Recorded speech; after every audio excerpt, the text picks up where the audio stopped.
Hi friends, welcome to Indian recipes. இன்றைக்கி நம்ம சுவையான மட்டர் பன்னீர் ரெசிபி எப்படி செய்கிறதுன்னு பார்க்க போகிறோம். அதுவும் ரெஸ்டாரண்ட் ஸ்டைலில் எப்படி செய்கிறதுன்னு பார்க்க போகிறோம். பொதுவாக நம்ம வீட்டில் செய்கிற பன்னீர் ரெசிபீஸ்க்கும் ரெஸ்டாரண்ட்டில் சாப்பிட்றதுக்கும் நிறைய வித்தியாசம் இருக்கும். அந்த டேஸ்ட் நம்ம கொண்டே வர முடியாது. ஆனால் இந்த வீடியோ படி அப்படியே நீங்கள் செஞ்சீங்கன்னா கண்டிப்பாக ரெஸ்டாரண்ட்டில் சாப்பிட்ற அதே சுவையோடு நீங்களும் பண்ண முடியும். ஓகே, வாங்க ஃப்ரெண்ட்ஸ், வீடியோக்குள்ளே போகலாம்.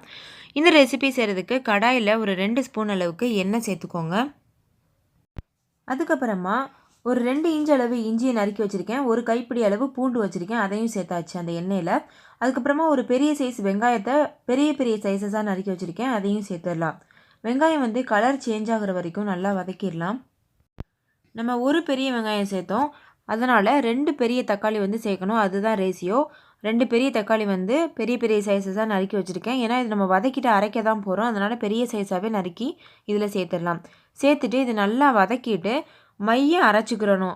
ஆற வச்சு தான் அரைக்கணும். அதுக்கப்புறமா பார்த்திங்கன்னா இதில் 3 பச்சை மிளகாய் ஆட் பண்ணியிருக்கேன். அதை வீடியோவில் எடுக்க மறந்துட்டேன். அதில் இருக்குது பாருங்கள், 3 பச்சை மிளகாய் ஆட் பண்ணியிருக்கேன். இப்போது எல்லாத்தையும் வதக்கிட்டு நல்லா மைய அரைச்சாச்சு. இப்போ அதே கடாயில் கூட கொஞ்சம் எண்ணெய் சேர்த்துட்டு ஒரு துண்டளவு பட்டர் சேர்த்துடலாம்.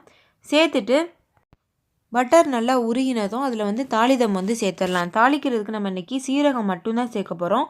1 ஸ்பூன் அளவுக்கு சீரகம் சேர்க்கணும். இப்போ சீரகம் சேர்த்தாச்சு, அது நல்லா பொரியட்டும்.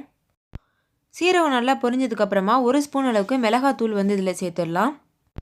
அடுத்தது ஒரு 1/4 ஸ்பூன் அளவுக்கு மஞ்சள் தூள் சேர்த்துருங்க.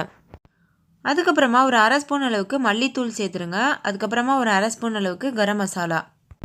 இது எல்லாத்தையும் சேர்த்ததுக்கப்புறமா இது நல்லா மிக்ஸ் பண்ணிடலாம்.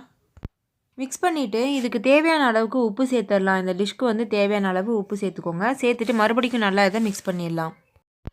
இப்போ இந்த ஸ்டேஜில் நம்ம அரைச்சி வச்ச விழுதை சேர்த்துடலாம். சேர்த்துட்டு இது நல்லா மிக்ஸ் பண்ணிடலாம். இந்த மசாலாவோட நம்ம அரைச்ச விழுதெல்லாம் நல்லா மிக்ஸ் ஆகிற மாதிரி நல்லா கலந்து விட்டுக்கோங்க.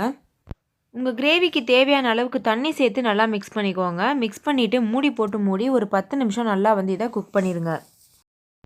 ஓகே ஃப்ரெண்ட்ஸ், இப்போ பாருங்கள் 10 நிமிஷம் ஆகிடுச்சு. நம்மளோட கிரேவி நல்லா கொதிச்சு வந்திருக்கு. இந்த சமயத்தில் பச்சை பட்டாணி ஃப்ரெஷ்ஷாக இருக்கும்ல, அந்த பச்சை பட்டாணி சேர்த்துக்கிறலாம்.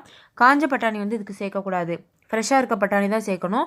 அது நான் 1 கப் அளவுக்கு சேர்த்துருக்கேன். இந்த பட்டாணியோட நிறம் மாறக்கூடாது, அதுக்காக 1 ஸ்பூன் அளவுக்கு நம்ம சீனி சேர்த்துக்கிறலாம். சேர்த்துட்டு நல்லா மிக்ஸ் பண்ணிக்கோங்க. இப்போ இதில் பன்னீர் ஆட் பண்ணியாச்சு. இந்த ஸ்டேஜில் பாருங்கள், பன்னீர் உள்ளே இருக்குது. இது ஒரு பட்டாணி ஒரு ஆஃப் குக் ஆனதுக்கப்புறமா பன்னீர் நம்ம சேர்க்கணும். பன்னீர் பார்த்திங்கன்னா ஃப்ரிட்ஜில் இருந்து எடுத்து அப்படியே சேர்க்கக்கூடாது.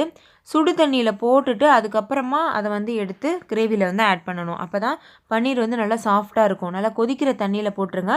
போட்டுட்டு அதுக்கப்புறமா எடுத்து கிரேவியில் போடுங்க. இப்போ மூடி ஒரு 10 நிமிஷம் குக் பண்ணலாம்.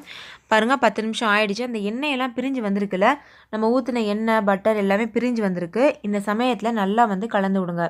பார்க்குறதுக்கே நல்லா கலர்ஃபுல்லாக இருக்குது. ரெஸ்டாரண்ட்டில் எப்படி கிடைக்குமோ அதே மாதிரி இருக்குல்ல, பார்க்குறதுக்கு டேஸ்ட்டும் அதே மாதிரி இருக்கும். ஓகே ஃப்ரெண்ட்ஸ், இப்போ நம்மளோட கிரேவி ஃபுல்லாக தயாராகிடுச்சு. இதில் கொஞ்சமாக மல்லித்தலை தூவி ஒரு தடவை நல்லா மிக்ஸ் பண்ணிவிட்டு அதுக்கப்புறமா இதை இறக்கிடலாம். இது பார்த்திங்கன்னா சாதம், அதுக்கப்புறமா தோசை, இட்லி, சப்பாத்தி கூட இன்னும் ரொம்ப நல்ல காம்பினேஷனாக இருக்கும். கண்டிப்பாக ட்ரை பண்ணி பாருங்கள். மனமும் சுவையும் சூப்பராக இருக்கும். ட்ரை பண்ணி பார்த்துட்டு உங்களோட எக்ஸ்பீரியன்ஸ் எப்படின்றது, இந்த டிஷ்ஷோட டேஸ்ட் எப்படின்றதுன்னு கண்டிப்பாக கமெண்ட் பண்ண மறந்துடாதீங்க. இன்னொரு சூப்பரான ரெசிபியோடு நான் உங்களை சந்திக்கிறேன். தேங்க்யூ, பாய்.